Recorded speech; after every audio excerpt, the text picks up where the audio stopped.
Hi everybody, it's Theia. Welcome back to my YouTube channel, Garden Goddess Tarot. Today I want to talk a little bit about decks that I'm going to be working with this fall, because why not?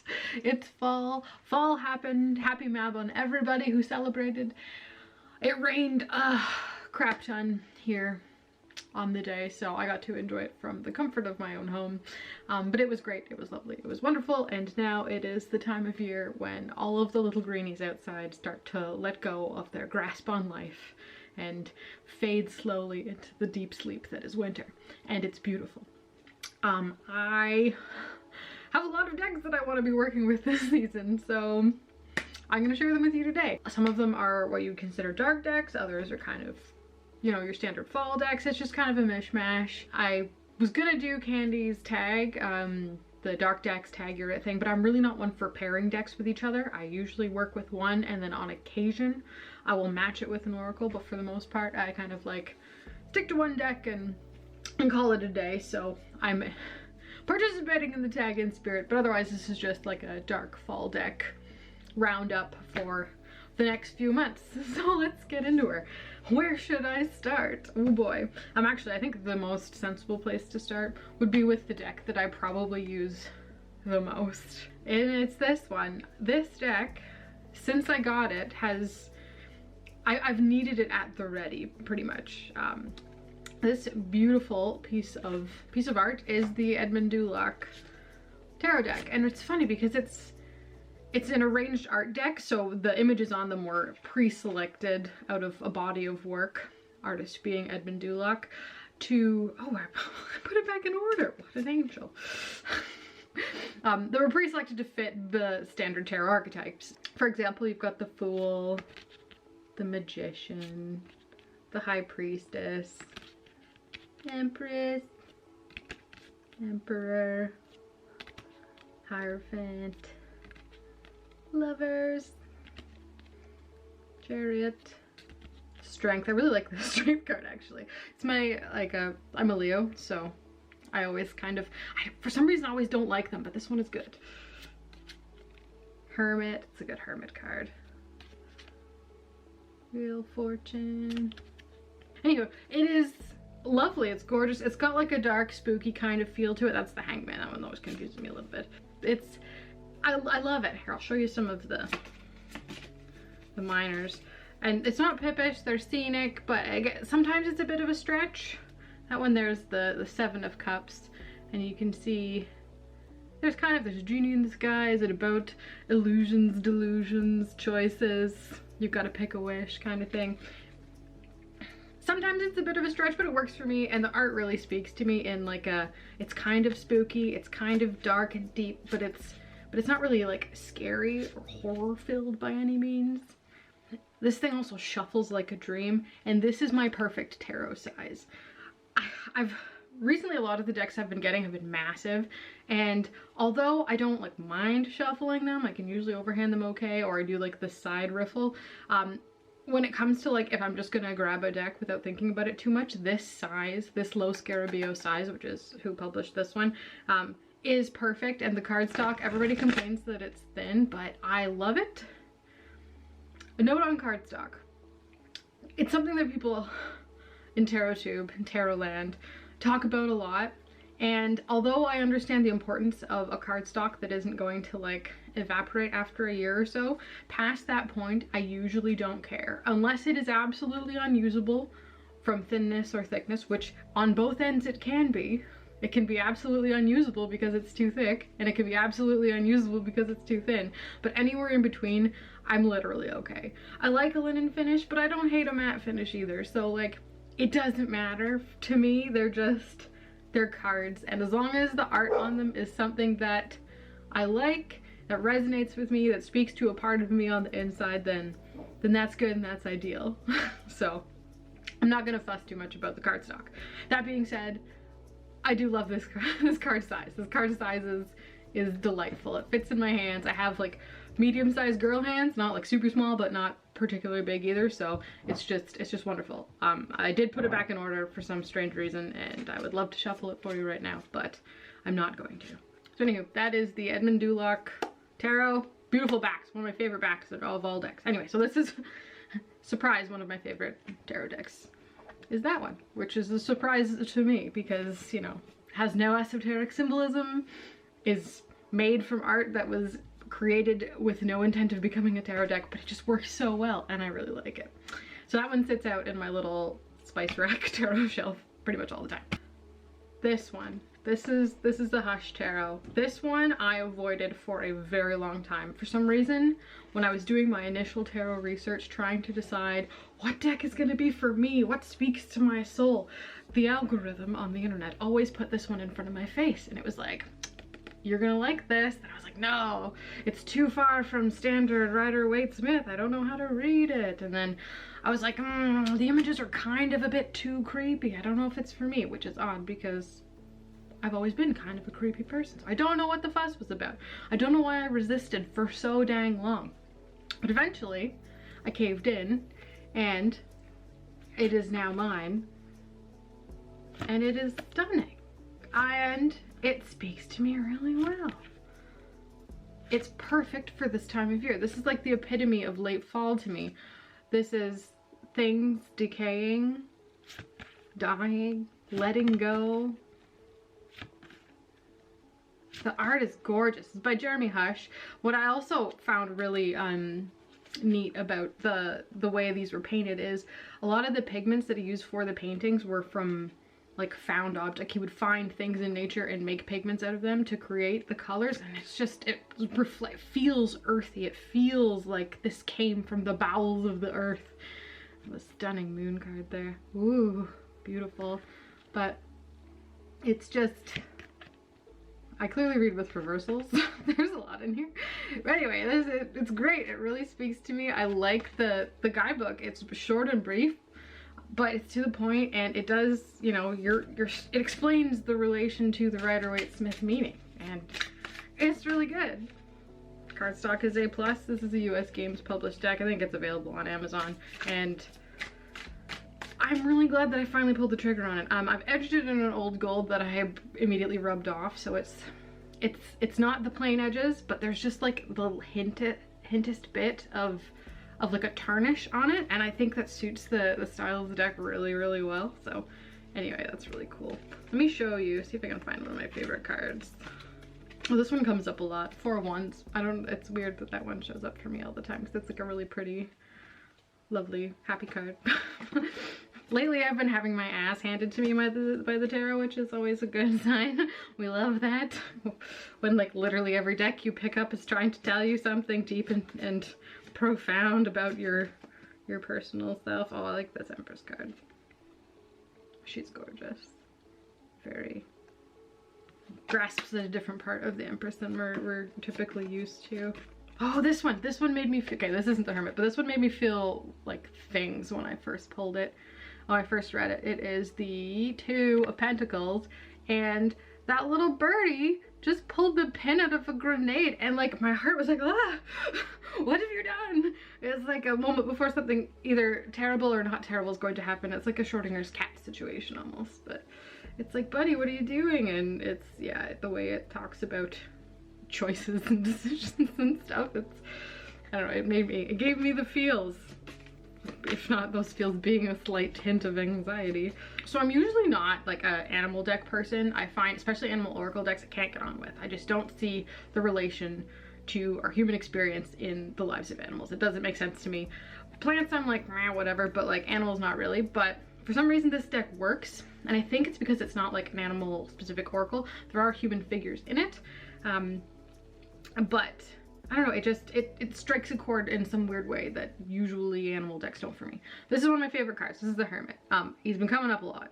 I see the Hermit quite a bit these days, and you can see that he's working on himself. Like his inner self has had some work done, which is wonderful. You've got all these cogs and stuff, which is, you know, an example of his inner workings that he's needed to fix and repair with things that aren't natural to him. And I kind of really touches on the fact that when we do that inner work, when we go inside and travel inside of our own self, we're going to need to have tools and be able to fix what's going on with ingredients and tools and and parts that may not be of ourselves. We might need help, basically, is what I'm saying. Which I think that card, because usually the Hermit seems like a very lonely card, but obviously there's some outside influence involved in this inner work, which I think is an example of the knowledge and practice that we get from outside of ourselves to apply to ourselves in the long run, to work on our inner bits. And I just think that's so cool. Anyway, I can go on about this deck for a really long time, but the Hush Tarot is one that is becoming a fast fave, and I don't know if it's going to end up staying out past the fall season. Like once full on winter hits, is it going to be like a, you know, one that I put away, or is it going to be one that stays out and I work with all year long? So that is the Hush Tarot by Jeremy Hush. Alrighty, so no fall dark deck show and tell would be complete without the inclusion of the Pagan Otherworlds by WOOOOO. It's funny because this was when I was, again, doing my initial tarot research into what deck will epitomize me. I am learning that, again, humans are fluid creatures. We flow and change and develop constantly, so there's never going to be one deck that always speaks to you in the moment that you are. But on the topic of like soul decks per se, it's a very hot topic at the moment. I can understand the concept of a soul deck, but I think because decks are static whereas humans are dynamic, the concept of having one soul deck that's going to resonate with you always and forever, it doesn't make sense to me, because souls are fluid. Decks are a physical item, so your soul can't be in a physical item, or it can't be reflected constantly because it's always changing in a static physical item, is what I'm saying. So anyway, when I first started looking for more than just the one tarot deck, this is one of the first ones that I stumbled across and thought, that's it, that's the one, that is me in a deck. Little did I know at that point that there's going to be lots of other decks that reflect a certain part of me that I resonated with, hence why I have a handful of decks. So anyway, that being said, I do occasionally use this deck and I get a lot of good things out of it. They are hand-painted oil paintings. This is by Uzi Studios. They're out of upstate New York. It's gorgeous. This is a wonderful quality tarot deck. The art is stunning. I can appreciate all the work that went into it. I do have a small gripe. It's a bit too big for my hands.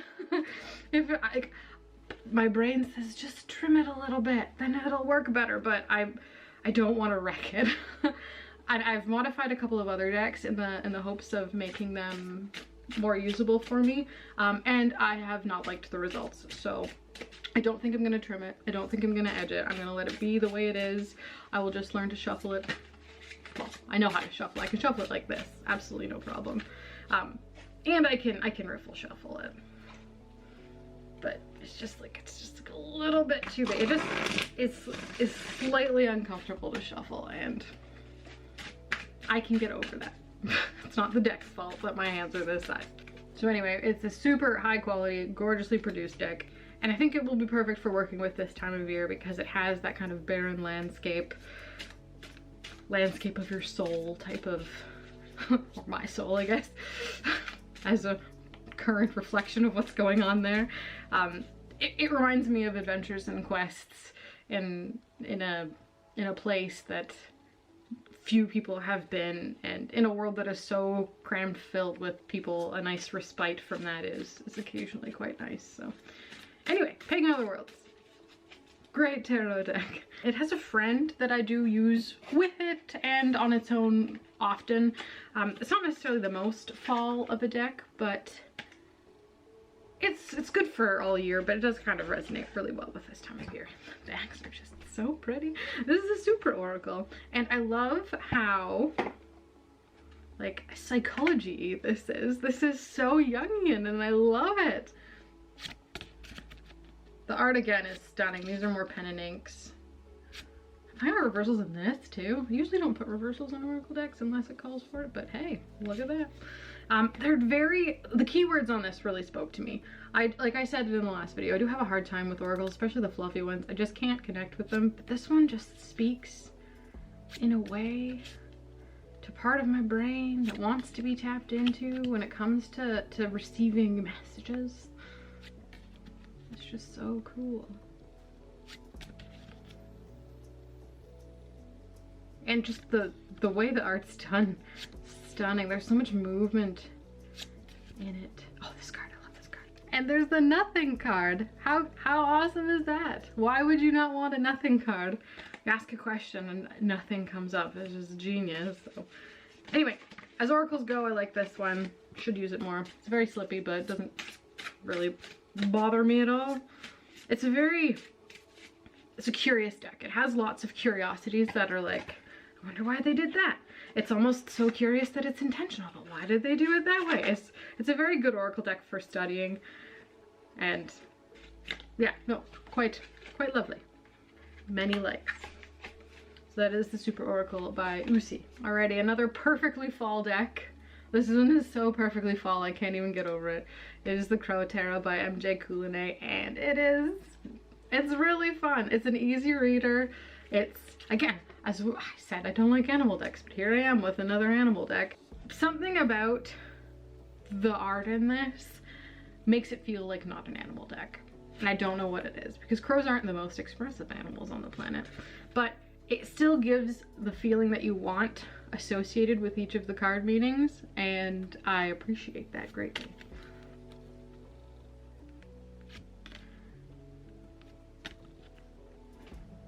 The colors are very fall-y. It's almost slightly abstract in a way, but it also has a sense of place to it. It seems mystical. It seems wise.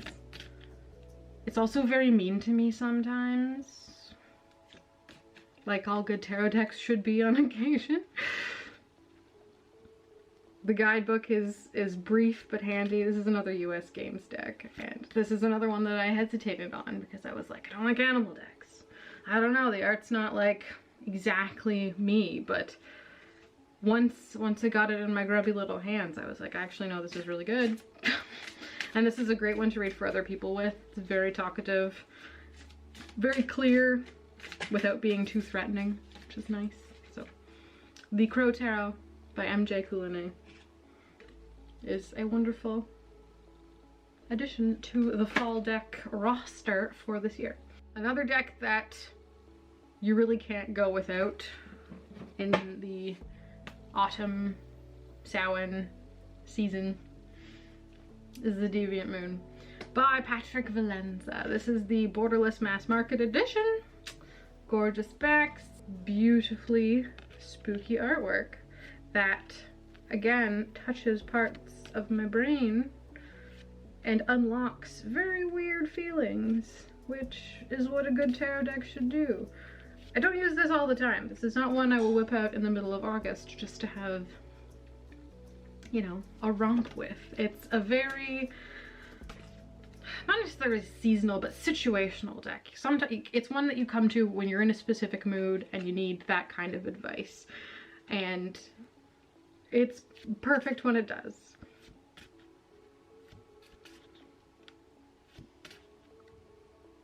It's just so whimsical and fun and great for this time of year, and I don't find it too jarring.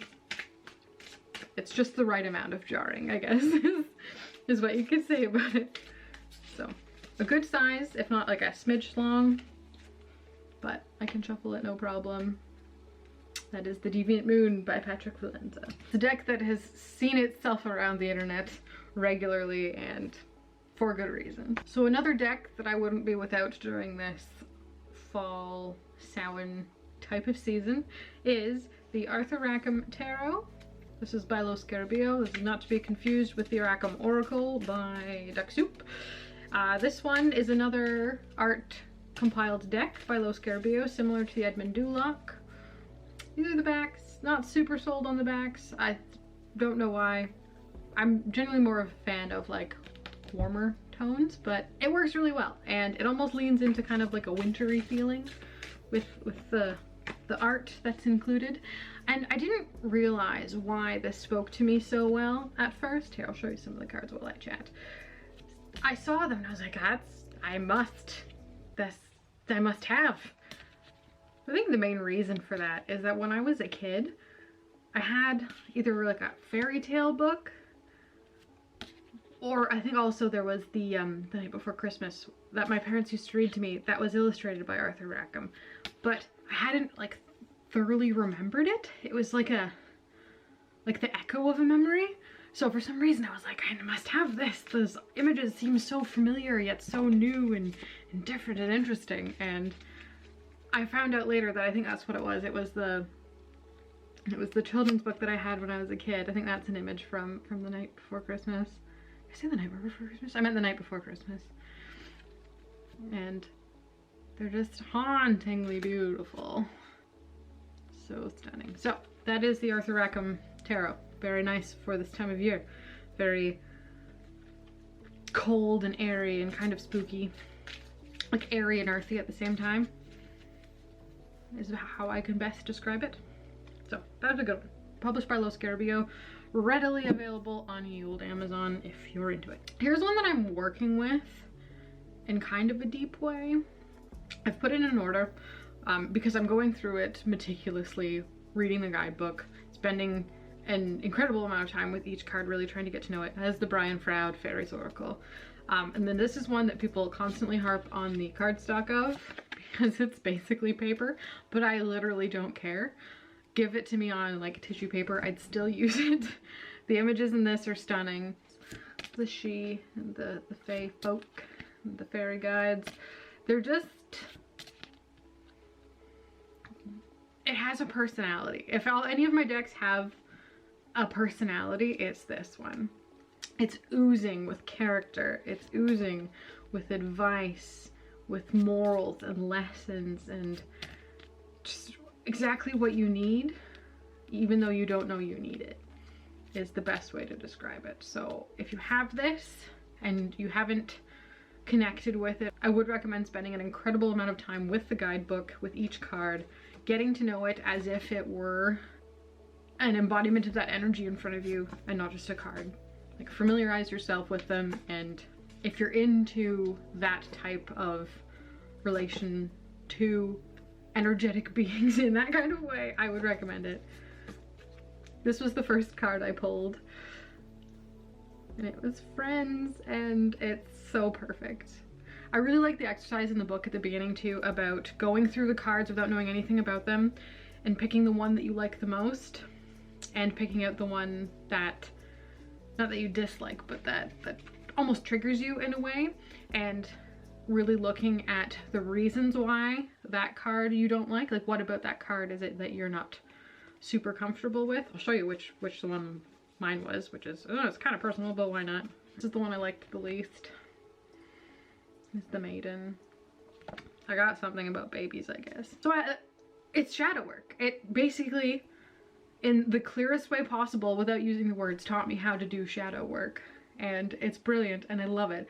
Also, you go over the one that resonates with you the most and that you like the most. And again, it's like reverse shadow work, light work. So that was really cool. For me, that one, I'll show you. It's the green woman, and she just looks like someone's cool aunt, and that I should probably unpack a little bit. Anyway, that's the Froud Faeries Oracle, and it's very good for this time of year. This time of year, you really feel like the fae have come out. They're helping the plant life. They're putting them to sleep. Makes me want to watch Fantasia. Like, it's happening, it's happening. So, Froud Faeries Oracle. Perfect for this time of year. Okie dokie, I think we're in the home stretch, maybe. I don't know, we'll see. Here's one that you really can't be without this time of year. It's the Druidcraft Tarot. I'm getting to know this one. It's big. I have to do the side shuffle with it, which is perfectly fine. It's one of my softer decks, is the best way I can describe it. The images are very soft. They're not jarring, they're comforting. Very traditional RWS, but with a Celtic druid bit of a lean to it. I like the characters. I like the relatability of the humans involved, but I haven't connected like fully with this deck yet, which means that I need to spend some more time with it, basically, So I need to be spending some time with it this season. I think it's great right around Thanksgiving. I know another thing that I did a bad. I bought the one that had the small book instead of the one with the big book. However, I'm okay with that because I was supporting a small business when I did, as opposed to just buying it online. So what I may end up doing down the road is getting the other one, keeping the book, selling the unopened version of the deck. So I'll still have this deck, but I do desperately want that big chunky guidebook that has all of the beautiful details about these cards that isn't in the small book, which I think is a big disservice to even bother selling this deck without the big book, with just like the little basic tarot meanings. You miss out on so much that is like, I know it's here, but I need the cipher. I need to be able to, you know, I need the help in picking out all of the symbols and the cards' relation in the Wheel of the Year and where they all fall, just to be able to really deepen that connection with this deck, which is the kind of connection I want with my decks. I don't necessarily want just to have decks to like flippantly go through just to read. I want to know them. I want to know everything about them. I want to know their ins and outs. I want to know what makes them tick and why they were created the way they are. So that being said, the Druidcraft is a great one for this time of year. The Wildwood is as well. I almost find the Wildwood almost more of a wintry deck. I don't know. It's kind of all year round, again, because it's a representation of the Wheel of the Year. That's one of the ones that I modified pretty heavily that I'm not jiving with a whole lot. But again, I think I just need to spend the time with it, so we'll see. But right now, instead of overwhelming myself by focusing on both, I'm going to be focusing on the Druidcraft. And then we will see where that takes me.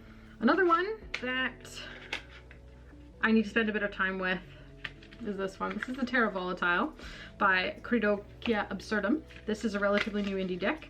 This is the 2nd edition, which has been cursed, which is cool. I love me a cursed 2nd edition. I need to get a nice box for it. As tuck boxes go, this one is not holding up like I was expecting it to, but that is just fine. Don't care. I might get a nice little leather pouch for it at some point. And I also feel like it's got white borders, so do I edge or do I not edge? That's the question. Just the things that we struggle with as tarot people. But this deck is cool. It is a very unique, it's probably my most alchemical deck other than another one that we'll talk of. They're both pretty alchemical. This one was designed with a very alchemical theme in mind, in so much as it has an extra suit of cards in it that is called vessels. Here is one of them. I think that's great. I think it's really cool, and some people say you can sub out the cup suit for it, but I kind of like it in as its own little thing, just to be different. However, there's no guidebook. Well, there is a guidebook, but there isn't. So most of the guidebook is published online. I think they're missing a few of the suits of the small cards to be published. There is talk of eventually doing a nice hardbound guidebook, which I want so bad. They can get to it whenever they want to, obviously, but when it is ready, I will buy it so fast because the meanings are really good and I can read all of the other 78 cards of the major minor arcana, but this new suit of vessels, I would like their interpretation of those meanings because it is on the alchemical side and I'm still learning about all of the alchemical processes and how they relate to tarot, and the book would just be very helpful. So I'm going to show you a couple of cards from the deck. Oops. This is on a nice linen cardstock. It feels very make playing cardsy to me, which is fine. But the artwork is what I'm in it for, and actually the backs are really cool too. There's the Ace of Vessels, but like it's just really cool. Not the most diverse deck in the world. I watched Tom Benjamin's video on this deck, and he pointed out a few things that are very clear about this deck, in that the diversity in it is almost like a token diversity, which is better than no diversity, but at the same time still mildly questionable. So that is something to be aware of if having diversity in your decks is important to you, as well as supporting Black creators is important to you, then maybe this is not the deck that you want to spring for right away. As a standalone deck created by Europeans, I find it is beautiful. It is a work of art. It is unique in the world of tarot, and I'm happy to have supported them. So the Tarot Volatile is absolutely stunning and a nice dark deck to use in the fall. Another couple of cool oldie worldy decks that I'm going to be working with this season are my two Augenblick tarots. So I've got the Oracle and the Tarot. I just want, look at this package. Look at this. This is not the most stunning thing. I couldn't, like, it has to stay on the box. It just has to. Although it makes it slightly more difficult to get into. This tarot was created by Shannon Loftus. This is the second iteration. The first one was a square deck, which is really cool, but I never did jump on it. But when it came out in the tarot size, I was like, yes, please. And the concept behind this deck is brilliant. This is something that anybody can do. This is obviously Shannon Loftus is an independent creator, and she did a marvelous job, and I'm absolutely thrilled with this deck. And it just goes to show that what you can create when you put your mind to something, or when you have an idea and a passion and throw your heart into it, and magic happens. So this deck is basically another art compilation deck. However, it's photography, and these photos are photolithographs that were taken in the 1800s. Were images that were saved in the Library of Congress, and she stumbled across this collection of images from the 1800s and decided that they would make a great tarot deck, and they definitely do. So they're beautiful colorized photos, and she did such a good job of matching up these images, and a lot of them are just places. The people in them are very small, and some of them, they're not small, but they still work really well. But it's very much about the spirit of place and the vibe you get from these locations that really matches the archetypes of the tarot, which is great. So this card is Temperance. And you just get the mixing vibe, you get the creation, the duality. It's all there, but it's also a gorgeous picture of some delightful fountain gardens. So how could I not love that, right?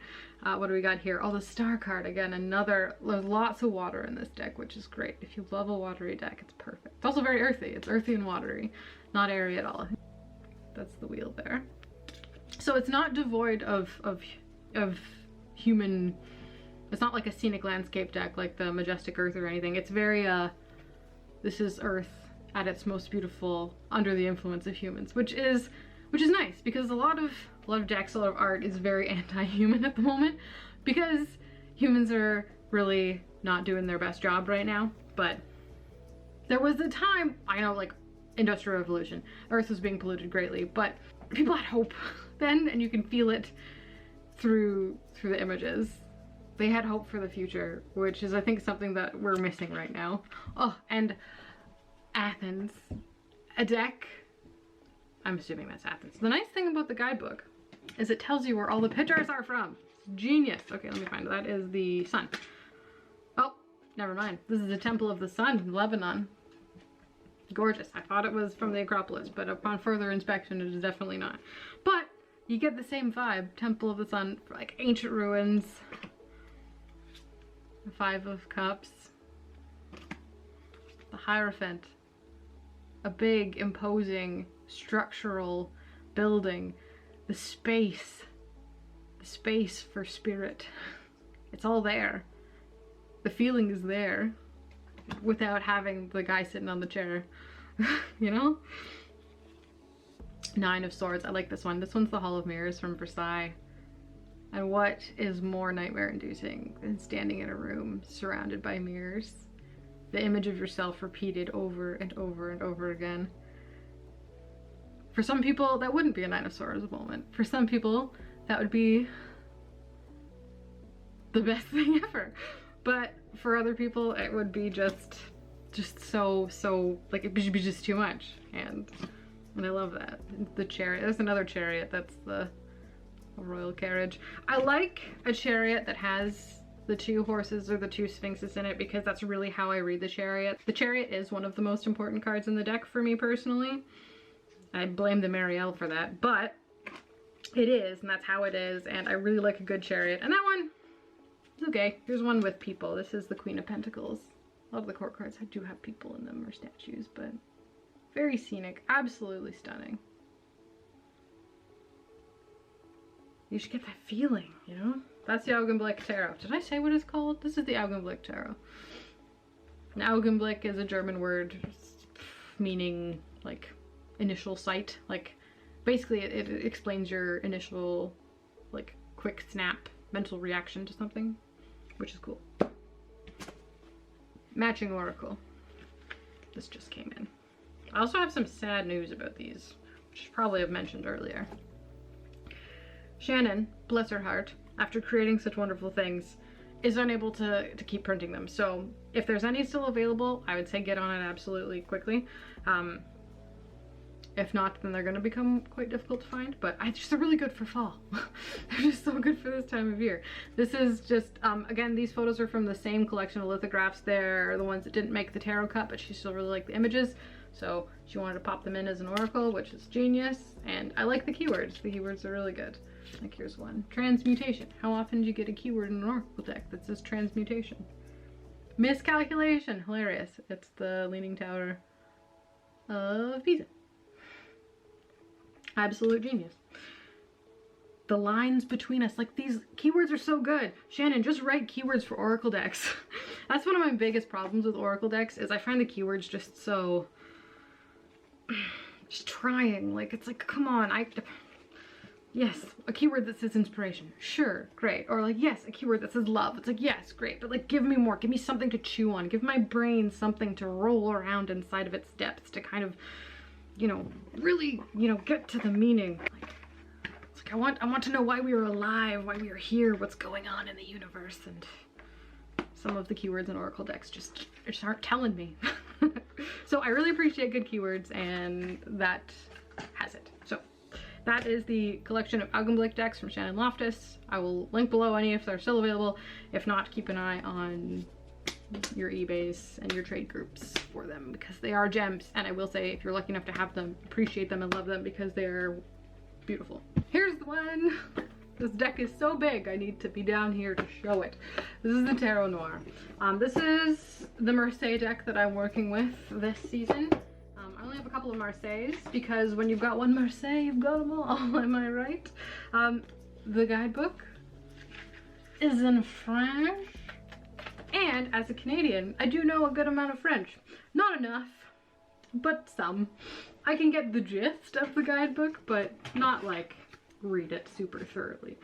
But that's okay because it's a Marseille deck, and once you know Marseille, you know Marseille. And this deck is stunning. It's massive. It is as big as my head, but that's okay. It is one of the most beautiful stylized pip decks I've ever seen. It's modern, but it does have a nice, cool old world feel. She's so pretty.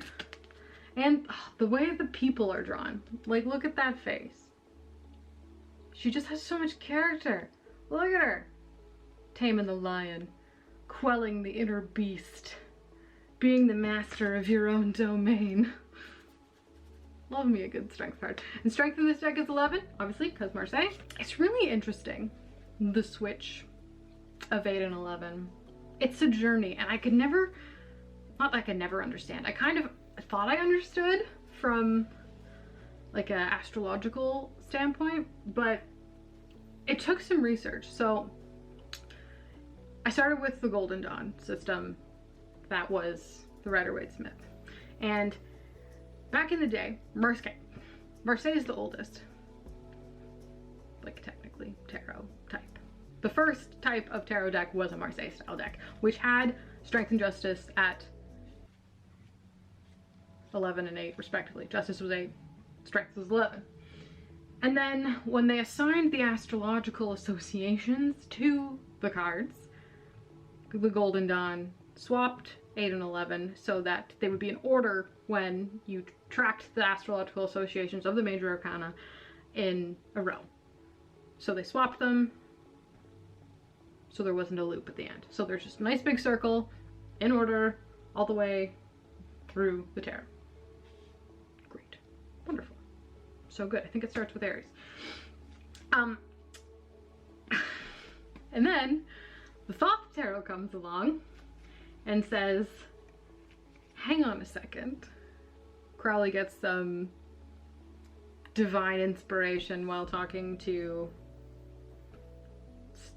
the goddess about, he asked a specific question about something else related to the Hebrew letters, and the star being Tzadi, which he was told that the star is not Tzadi. This relates to the 8 and 11 switch as well. so stay with me. So if the star is not associated with the Hebrew letter Tzadi, then what is it associated with? Crowley decided it was going to be the Emperor. So he switched the Emperor and the star, which means that in order to keep the astrological loop the way it was supposed to be, he had to switch strength and justice back. I'm not doing a very good job explaining this. But anyway, in order to keep the star swapped with the Emperor, which he was told by the goddess, he thought it would be a good idea to swap strength and justice back to their original Marseille positions, because then it made like a triple figure eight, instead of just like a normal figure eight loop, it was like a loop and then another loop and then a loop and then another loop. I'll insert a picture if it makes any more sense.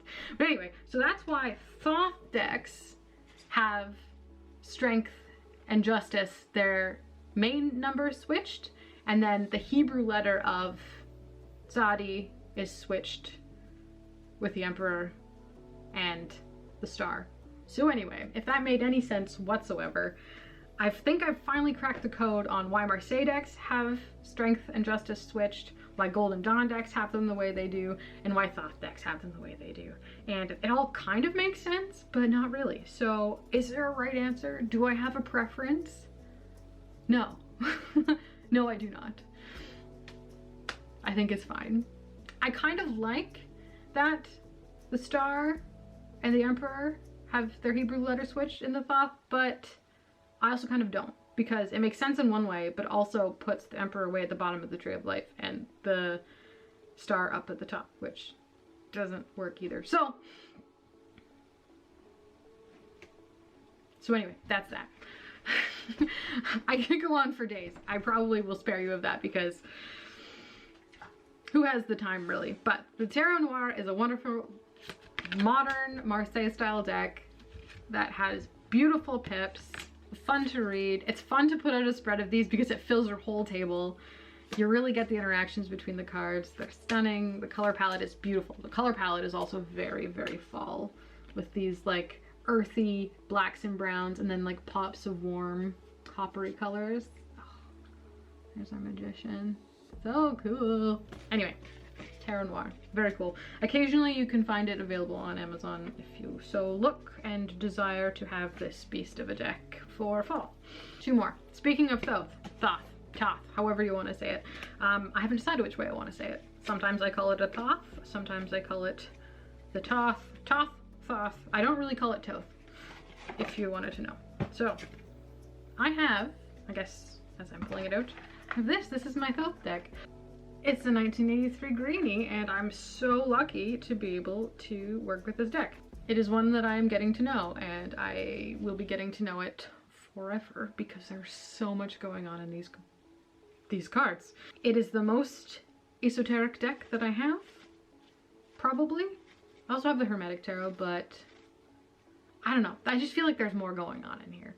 And there's just so much to learn and to know about and to work with. And this deck has a very different feeling to it than other decks. A lot of them, especially the art decks, it's almost like a surface level.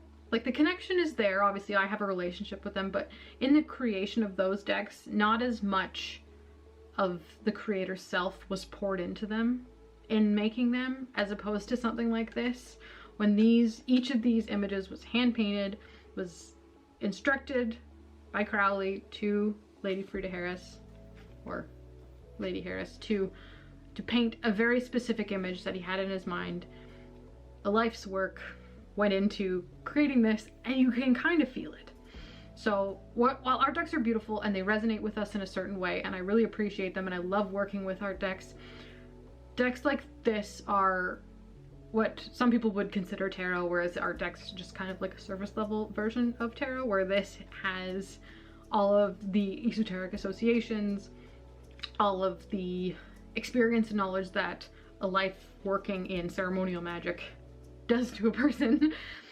And it's all in here. And both have their place in the world of tarot. Both are equally valid, but I feel like when using them, I would use them in different ways. So a lot of the art decks I tend to use for more surface level questions, and a lot of these really deep and esoteric decks, and decks like the Marielle, which I will probably do a whole video talking about because that one has done things to me. But decks like that I go to for the deeper questions, the deeper spiritual, more personal questions. Not questions, but like qualms, troubles. When I'm feeling a certain type of way, I go to decks like this to connect with something. And that something being the energy and time and thought and experience that was poured into these kind of decks, instead of just people matching art to archetypes of an existing tarot system. So, that being said, here's my greenie. Here is my 83 greenie. The gorgeous Rosicrucian backs. And I'll go through some of the cards because why not? We've all seen a Thoth deck before. Fool. Magus. High Priestess.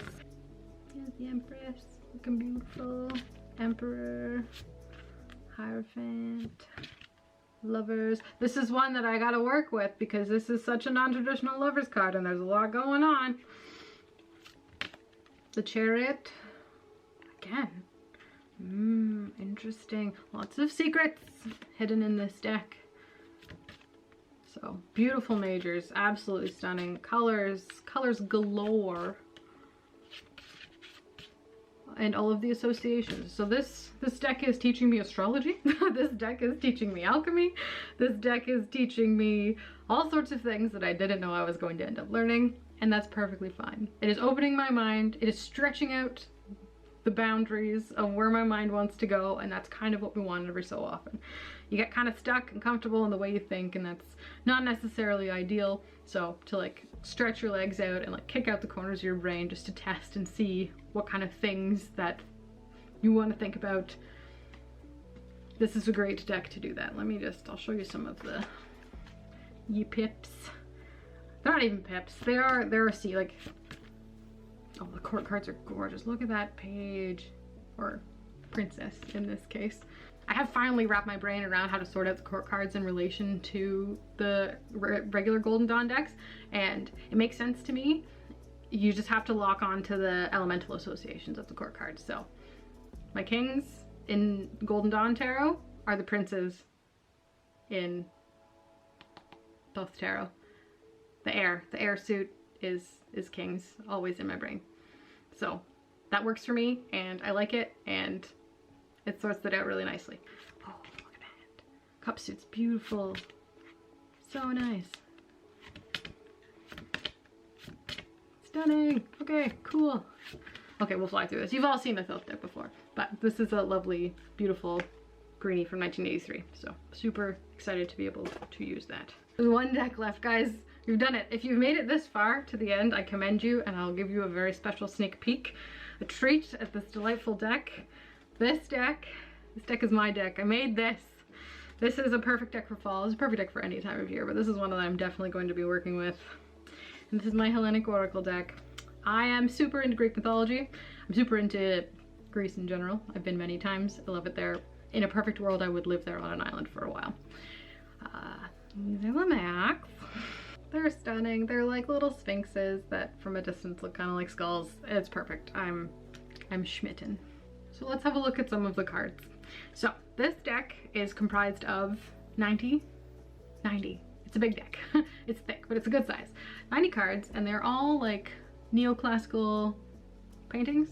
Kind of, some of them are pre-Raphaelite, but most of them are neoclassical. So they're labeled in Greek, but then there's a transliteration underneath them.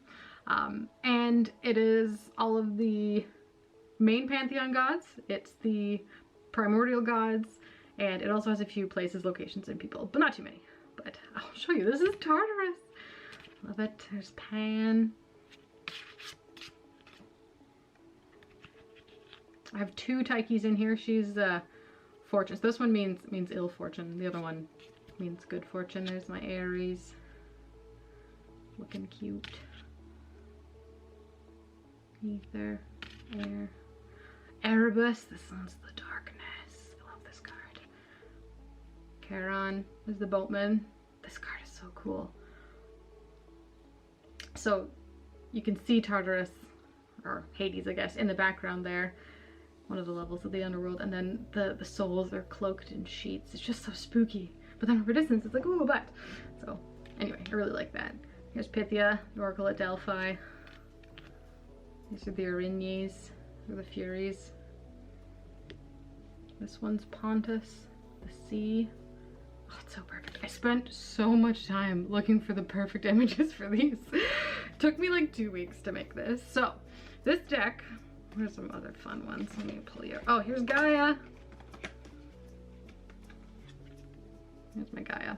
Stunning. So good. The linen finish. Oh, there's the, she pops out a lot. She is the primordial goddess of shimmering light. She gives rocks and gemstones their shine, which is wonderful. She's also the wife of Hyperion, who is the god of heavenly light. So anyway, really cool. Lots of intermingling history in these images. Oh, there's Typhus.